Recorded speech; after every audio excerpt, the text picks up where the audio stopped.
So this is just a quick walkthrough of the backing that I'm making for the last video, the ISpy quilt, the fast, fun, and beginner friendly. So for this one, I dug through and I found a whole yard panel of robots. I'll throw a picture up in just a second. Then I went and actually purchased some 1/4 yard cuts. I ended up with 8 1/4 yard cuts, which was a total of 2 yards. They are not from the same line as the robot, but they blended and mixed really well. So all my 1/4 yard cuts have then been trimmed to 2 strips of 4.5 inches, which is 8 yards. So I ended up with 16 of these. Everything has been doubled. What I'm now going to do, well, doubled by width of fabric. I did leave it at full length because the panel is at full length. What I'm going to do now is separate them 3 on the left of the panel and 3 on the right of the panel. And I'll just come up with some, mix match fashion to border the panel to the sides. And then after doing that, that will be about maybe 6 to 8 inches bigger than I need it to be, which is fine. I'm then going to take a set of strips that are the same. I'm going to butt them together end to end, and then it's going to give me an 80-inch piece long by 45, and not 45, by 4.5. So what I'm going to do then, after I put 3 strips on each side of the panel, I'm going to run 2 strips paired across the top and the bottom. And hopefully that will give me the size that I need. If not, I do have 1 extra. How did I have 1 extra? Hold on a second. 1, 2, 3. And then it's going to be 4, 5, 6, 7. So yeah, that leaves me 1 extra. With the extra 1, if needed, I can grow the height, which I don't think I need to, if my math is correct.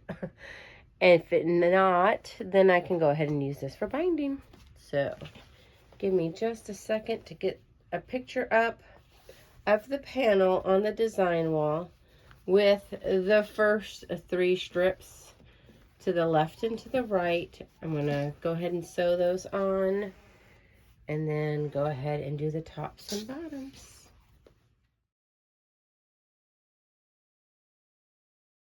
Okay, so real quickly, here's the 3 strip piece that I've created. I've made mirrored images. So this is going to be the left side of the panel, and then I have one that works green, blue, orange for the right side of the panel. I did start at the selvage, stitched all the way down to the selvage. I'll trim later once I get it attached to the panel. So I have the 3 strip pieces, 4.5 inches wide each, connected onto the panel. And then I did it again on this side. And I know the robot looks like he's cut off, but that's the way the panel was created. Oh, I can't let it bug me. But here's the rest. It is so stinking cute. I got really lucky. I went to my local quilt shop knowing that I was looking for those primary colors. I was looking not for solids though. And so I was on a mission, and I am really happy with the pieces I found. The greens, the blues, the oranges, the reds, they all, to me, seem to coordinate very well. And I really appreciate that This one has the stars, which to me works with the galaxy, the night sky. So no, I think it's super fun. But next I'm going to go to the top and to the bottom, and I'm going to take the remaining pairs and run them across the length. So in this step, I'm going to show you just briefly because I'm on my way to go do it. When I connect these two strips, the pairs, they're 4.5 inches each by 40 inches long. I need 55 or more to make it across the tops and the bottoms. So I'm going to take the pairs, I'm going to go face to face. I don't want to say crisscross. What is this? One is laying to the left and then one is laying towards my belly. I actually call it a pair of legs, and I sew hip to hip. So I take where the selvage is, I line that up there. I take where this one is and I line it up there. If you have diagonal seam tape on your machine, that's great. If you have a laser beam, that's great. If not, you're going to want to mark hip to hip, mark it, stitch directly on it, cut 1/4 inch away, which I will show you here. So I'm going to go ahead, cut that off at 1/4 inch from the stitch line.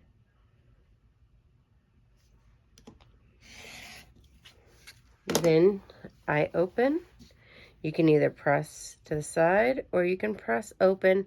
This is a part of a border. It's not a part of a binding, so I'm okay going to one side. If it was for binding, I probably would go open to reduce the bulk, but either way. I'm going to proceed to do this to 2 rows on the bottom and then 2 rows on the top. And then I'm going to connect these two and connect those two. So when I went to go piece the bottom border, knowing that I had a lot of overage and knowing that I had 2 seams coming up, I didn't want them to both be in the same spot.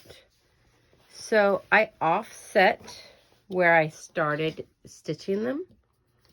About 6.5, 7 inches, give or take. Yeah, 6.5.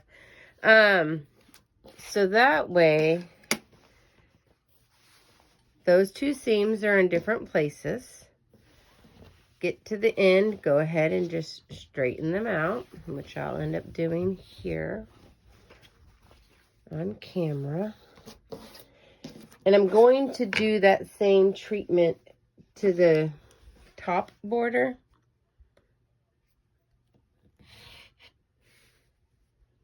And that way,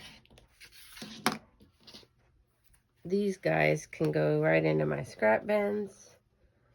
And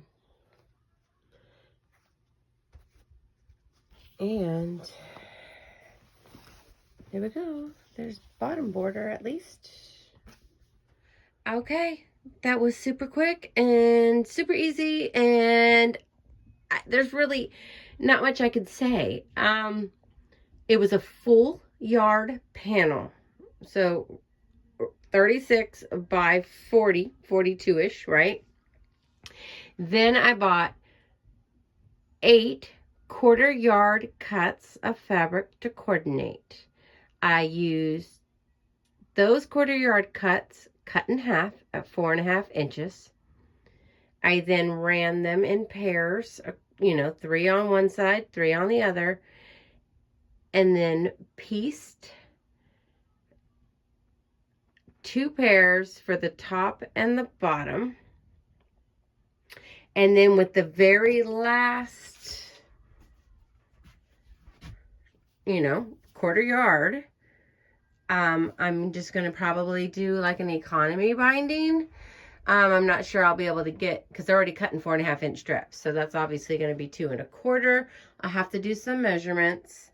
If not, I'll break them down into the ones and I'll just do a single fold.